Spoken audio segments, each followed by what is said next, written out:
Thanks everybody for coming today to celebrate my mom. I wanted to take a few minutes and share some thoughts about her and hopefully capture the spirit of her life, who she was, and what she meant to all of us. Her life wasn't always easy. It dealt with plenty of challenges, car accidents, health issues, and the like. But she always prioritized family first and never quit. A few stories of her perseverance are very memorable for me. Like the time we went to her brother Bill's house in Vermont for a family ski trip. We arrived at the house on Friday night, and sitting around a nice warm fire began making our plans for the next day. Most of the group was planning to go downhill skiing, but there were a few in the group that weren't up to the downhill and decided to go cross country. It was at this point my mother, who was not very athletic, not very fit, had never been on skis, announced that she would be going downhill skiing with us the next day. The room went quiet. One of her wise family members said, "Oh, Pat, you're not downhill material."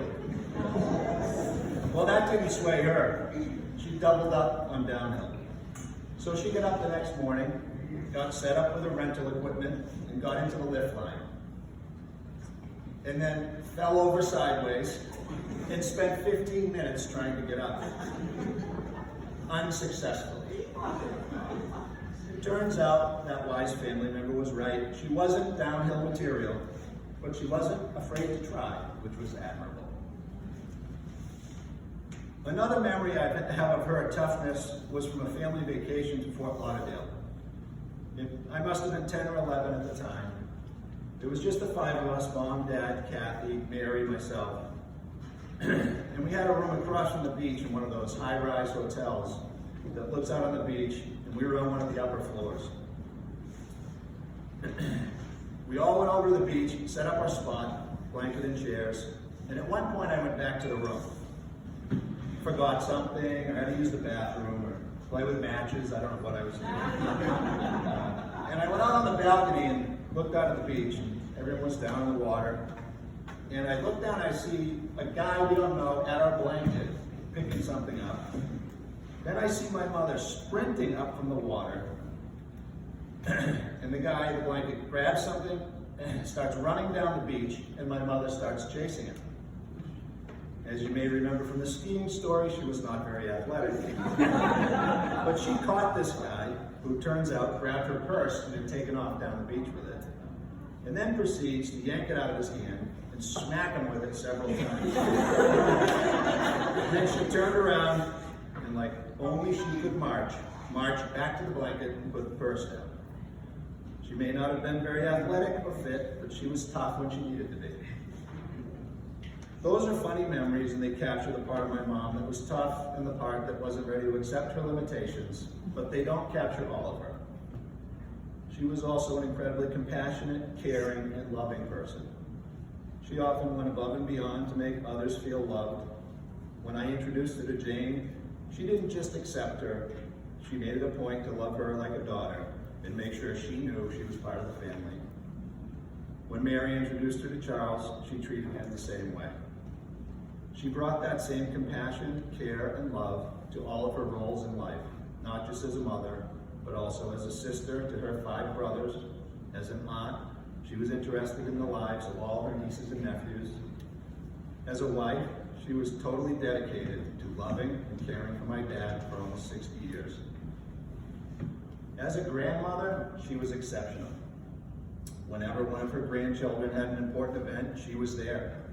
Whenever she could, which was almost always, she came to see Emma and Maya, all their academic events, lacrosse, volleyball, and of course basketball. She traveled to New Hampshire countless times for preschool graduations, Grandparents' Day, concerts, recitals, and sporting events.